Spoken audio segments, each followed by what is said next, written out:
Psikologis atau emosi si pelaku lah, Wak. Jadi di konferensi itu si Carter ini berdirilah di depan kamera, dia bilang, untuk kamu pelaku atau pembunuh Abby dan Libby yang mungkin sekarang ada di ruangan ini, kami tahu kamu sembunyi di tempat yang gampang kelihatan kok. Kamu mungkin ngerasa aman bersembunyi di balik keramaian ini, tapi percayalah, waktumu nggak akan lama.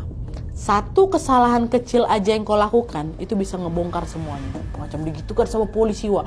Dengar itu masyarakat kaget semua kan, karena artinya besar kemungkinan The Bridge Guy ini memang warga lokal Delphi, bukan orang random yang cuma sekedar lewat kota dia habis itu pergi, enggak. Dan kemungkinan selama ini si pelaku itu sudah ikut hadir di tengah-tengah warga. Bisa jadi dia juga berdiri di antara mereka dan berlagak seolah-olah nggak terjadi apa-apa. Bisa jadi dia orang terdekat dari orang-orang yang dengar ini. Dan tidak lama setelah konferensi pers itu, penyelidikan pun makin melebar lagi, Wak. Di mana polisi kembali lagi menerima keterangan-keterangan baru dan juga seorang saksi baru lagi. Kita sebut aja lah namanya si Robert, Wak, ya. Si Robert ini mengaku dia sempat papasan lagi dengan The Bridge Guy di hari Libby hilang. Cuma memang ciri-ciri The Bridge yang disebutkan sama si Robert ini beda, Wak, sama keterangan yang dikasih tahu sama si Evans, si saksi pertama tuh loh. Menurut Evans kan The Bridge Guy ini wajahnya putih, terus dia bilang juga agak tua, Wak. Tapi kalau menurut Robert, wajahnya The Bridge Guy ini justru muda, usia sekitar paling 20-30an tahun lah, Wak. Nah, di sini polisi lebih yakin sama kesaksian si Robert. Kenapa? Karena Robert mengaku dia nengok The Bridge Guy ini dari jarak dekat, betul-betul dekat gitu loh, bukan sekilas seperti laporan-laporan lain yang masuk gitu. Dia nengoknya lebih dekat gitu. Nah, perbedaan inilah yang bikin polisi akhirnya memutuskan untuk membuat sketsa baru lagi berdasarkan informasi dari Robert. Tapi sayangnya sketsa baru itu nggak banyak membantu juga, Wak. Karena ternyata ciri-ciri atau sketsa wajah baru dari si Robert ini, wajahnya terlalu umum.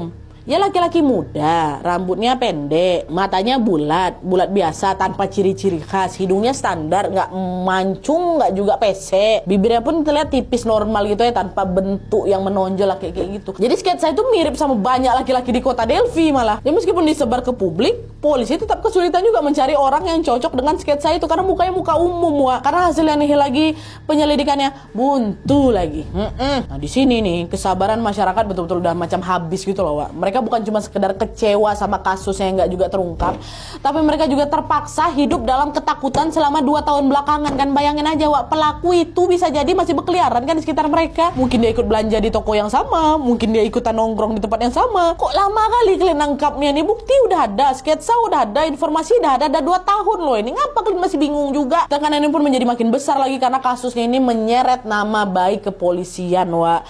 Mau nggak mau polisi pun harus mutar otak lagi supaya bisa menemukan jalan keluar. Sampai akhirnya di tahun 2021 atau 4 tahun setelah kejadian ini, polisi kepikiran untuk menggali ulang jejak digital korban lebih dalam lagi, Wak. Mereka pun nyari tahu lagi isi HP dan juga media sosialnya si Libby. Sebelumnya mereka udah ngecek juga, Wak, sosial media, HP segala macam, nggak ada yang mencurigakan. Tapi di tahun 2021 ini mereka coba cek lagi, berharap ada percakapan yang bisa ngasih petunjuk penting lah gitu kan. Coba cek lagi, cek lagi apa semuanya. Dan dari penelusuran digital yang tahun 2021 ini, Wak, polisi akhirnya nemu ada satu bukti penting yang dulu sempat terlewat dari penyelidikan. Nah, bukti ini adalah chat antara Libby dengan akun Snapchat yang bernama Anthony Shots, ya. Dari foto profil si Anthony ini, dia kelihatan remaja tampan, ganteng kali, keren, badannya kekar. Tipikal pemuda yang pasti bakal idam-idamkan sama gadis remaja seusia Libby sama Abby lah gitu, Wak. Makin diselidiki lagi sama si polisi, akhirnya diketahui kalau itu cuman akun palsu, akun dan foto palsu. Dicari tahu ternyata pemilik aslinya adalah laki-laki badannya gempal namanya Keegan Klein. Pas polisi periksa rumahnya si Keegan ini, mereka nemuin ada banyak sekali video tidak senonoh anak-anak di bawah umur, Wak. Dan temuan ini bikin polisi membuka jalur penyelidikan baru lagi. Apakah si Keegan ini hanya seorang predator online? Atau jangan-jangan dia ada hubungannya sama pembunuhan Abby dan Libby? Dia kan cecetan sama si Libby, ya kan? Udah dia bohong lagi pakai foto orang ganteng. Nah, pertanyaan inilah yang kemudian bikin Keegan pun ikut masuk dalam daftar orang yang diperiksa secara serius. Tapi pas dengar tuduhan itu, langsung dibantah sama si Keegan. Pak polisi, saya memang sering, Pak, mintain foto cewek-cewek itu. Makanya saya koleksi. Tapi saya nggak pernah ya, Pak, ya, sekalipun ketemu langsung sama mereka. Secara online aja, Pak. Jadi bukan saya pelakunya. Awalnya polisi sempat curiga, Wak. Tapi setelah diselidiki lebih lanjut, memang nggak ada bukti Kigen ini pernah ketemu langsung sama Libby atau dia ada di TKP. Nggak ada. Jadi polisi bisa memastikan kalau dia bukan the bridge guy. Tapi karena dia terbukti melakukan eksploitasi dan juga pornografi anak, Kigen tetap ditangkap, dijatuhi hukuman 40 tahun penjara waktu itu. Tahuan di penjara karena kasus lain. Buntu lagi nggak nemu jalan keluar kan, makin frustasi lagi polisi di situ. Dan masyarakat juga sempat khawatir kasus ini tuh nggak akan bisa terpecahkan dan bisa berakhir jadi cold case nih. Tapi untungnya setelah hampir 6 tahun tanpa jawaban, secercah harapan pun akhirnya muncul juga, Wak. Polisi mendadak mengumumkan satu nama tersangka yang sebelumnya sama sekali tidak pernah ada di daftar mereka. Kabar ini pun langsung meledak dan bikin masyarakat Delphi pun shock berat. Siapa sangka pelaku yang selama ini diburu ternyata memang ada di depan mata mereka sendiri, Wak.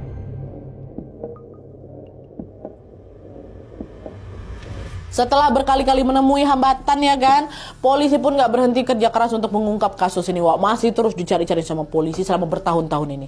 Kegagalan demi kegagalan itulah yang bikin mereka ngecek ulang lagi ya kan, semua bukti dan juga petunjuk yang mungkin luput dari penyelidikan. Nah, dari pengecekan itu, polisi menemukan laporan dari seorang pria yang dulu pernah ngaku ada di TKP waktu hari kejadian. Kita sebut aja lah nama laki-laki ini A ya.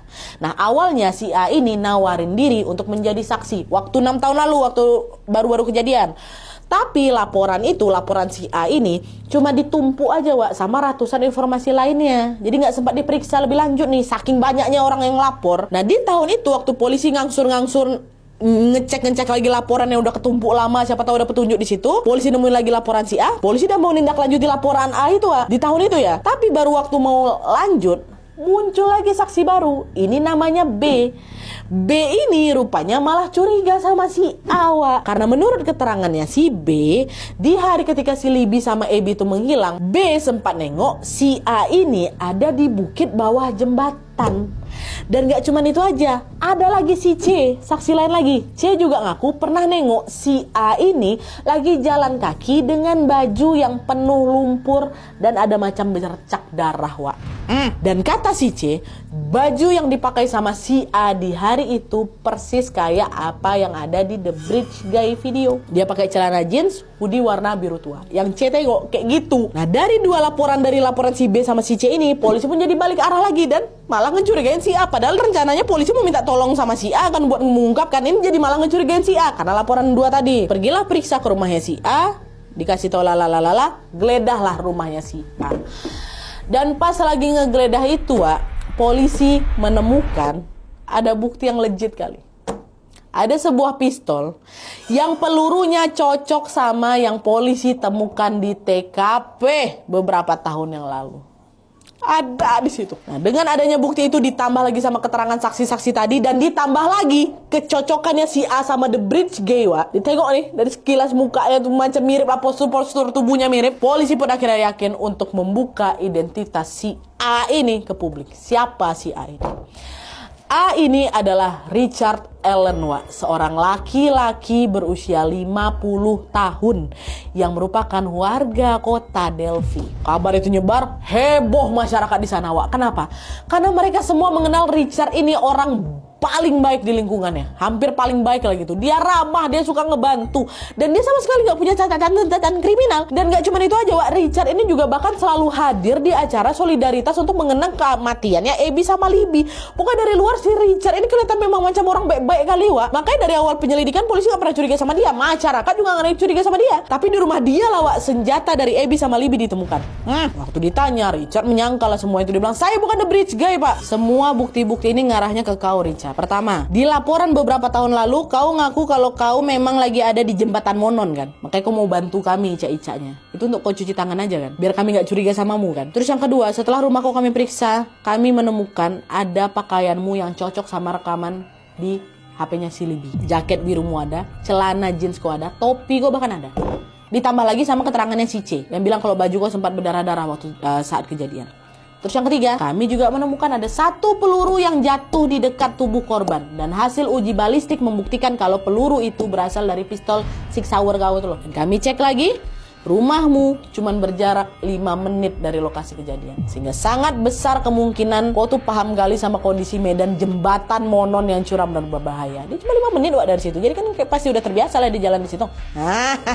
Gak lama dari situ polisi pun langsung menetapkan Richard sebagai tersangka Wak. Video yang direkam sama Libby di detik-detik terakhir hidupnya pun menjadi kunci awal terbongkarnya kasus ini. Tanpa rekaman itu mungkin penyelidikan masih jalan di tempat aja. Untungnya ternampak Wak di video. Untungnya itu. Dan setelah Richard ini tertangkap, ada satu pertanyaan yang masih belum kejawab. Kenapa kau tega melakukan hal ini sama Abby dan Libby? Ya kan?